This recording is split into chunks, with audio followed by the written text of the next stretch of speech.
Nós entendemos, na perspectiva da psicologia social e da psicologia do trabalho, que o cenário social e o contexto social, ele sempre está muito articulado à questão dos processos subjetivos e dos processos de saúde e adoecimento das pessoas, sobretudo no contexto de trabalho.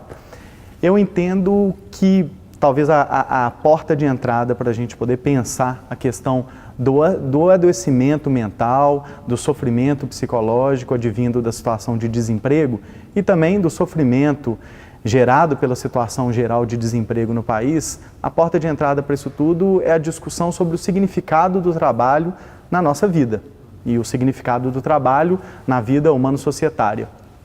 E desse ponto de vista da psicologia do trabalho, nós entendemos que o trabalho ele tem uma função estruturante.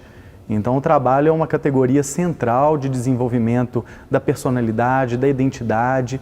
Ele possibilita ao sujeito se colocar no mundo, possibilita ao sujeito construir uma identidade social e pessoal valorizada, e ele tem a ver com essa segurança do sujeito de se instalar no mundo. Ao mesmo tempo, ele cumpre essa função do ponto de vista psicológico e psicossocial, mas também uma função social e política muito importante.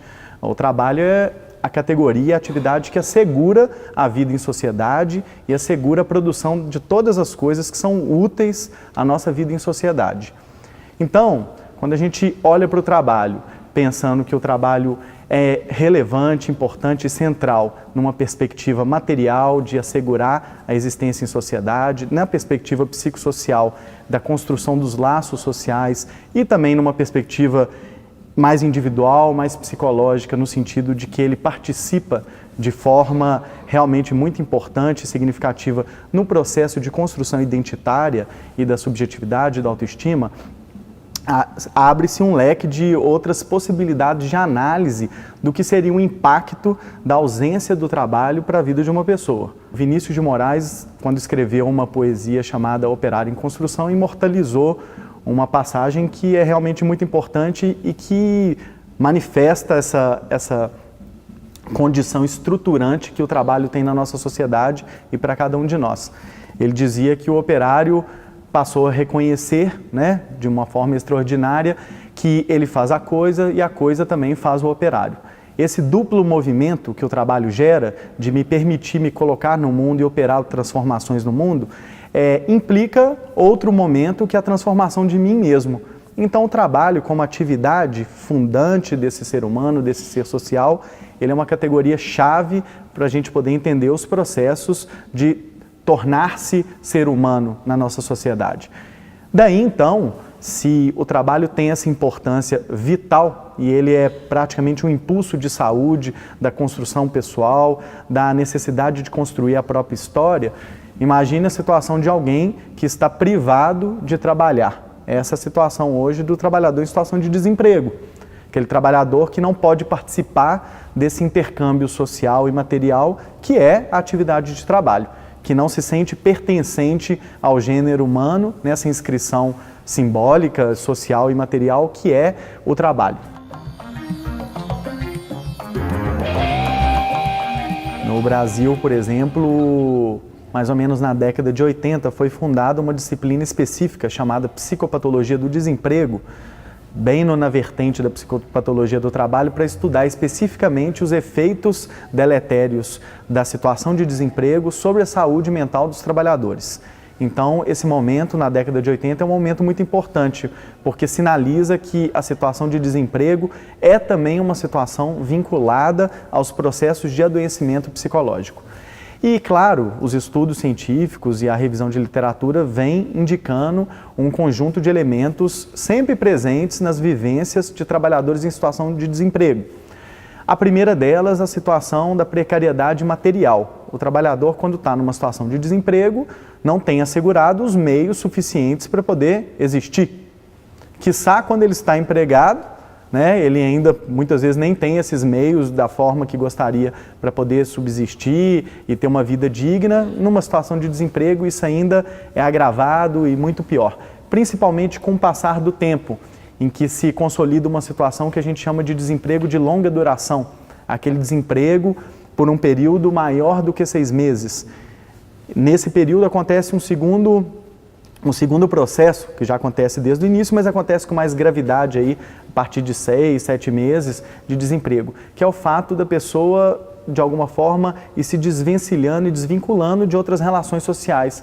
É como se existisse um processo de deterioração dessas relações sociais.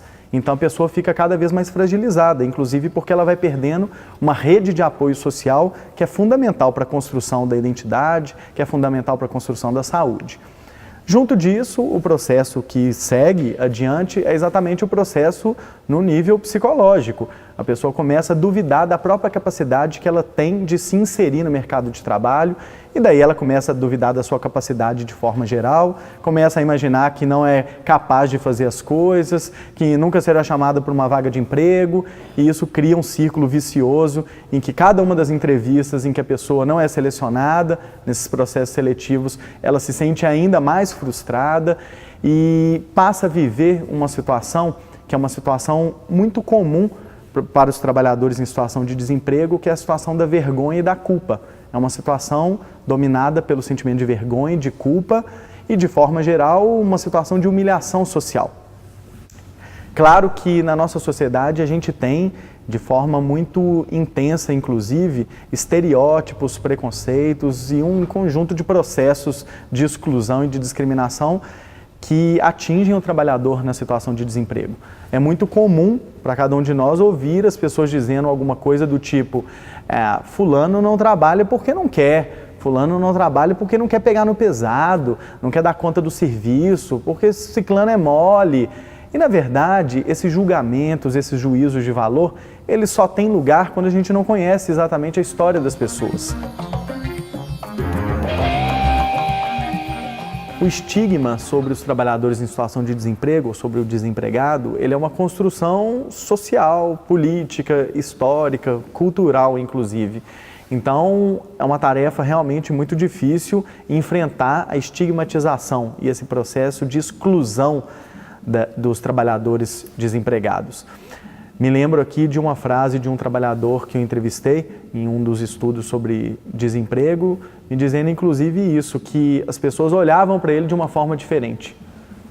E realmente, quando a gente fez entrevistas com órgãos públicos, as pessoas, quando atendiam em postos, por exemplo, do Cine, esses trabalhadores em situação de desemprego, achavam mesmo que as pessoas estavam escolhendo demais vagas de trabalho, que as pessoas talvez não tivessem muito interesse em trabalhar, quando a gente via, na verdade, que essas pessoas estavam procurando oportunidades, mas também oportunidades dignas de trabalho, que qualquer um de nós tem direito a ter acesso, de fato. O impacto da situação de desemprego em cada pessoa pode ser realmente muito distinto, mas a gente começa a visualizar alguns sinais, por exemplo, no que concerne as perturbações do sono. Então, insônia, a proximidade de algumas pessoas, às vezes, de outras substâncias, do próprio álcool. Me lembro aqui de um entrevistado dizendo que uma válvula de escape que ele usava para poder conter os pensamentos negativos que ele tinha sobre a situação de desemprego que ele estava enfrentando era exatamente recorrer ao álcool, à bebida. Então, essas relações, às vezes, o álcool e essas outras substâncias, os pensamentos negativos, se aproximam realmente muito de quem vivencia a situação de desemprego. Eu acho que o principal cuidado no nível da relação interpessoal que a gente precisa ter não só com os desempregados, mas com qualquer pessoa, de forma geral, é evitar juízos de valor, evitar julgamento. Eu costumo dizer que o juízo de valor e o julgamento, ele nos distancia da realidade das coisas. Ele não nos permite ouvir a história da pessoa de uma forma mais correta, entender as razões da pessoa. E aí, por conta disso, ele também, o juízo de valor não permite ajudar. Criar redes sociais, criar oportunidade de geração de renda, criar possibilidades para potencializar aquilo que há de melhor nas pessoas, certamente é um caminho muito importante, ao invés de só vitimizá-las de alguma forma.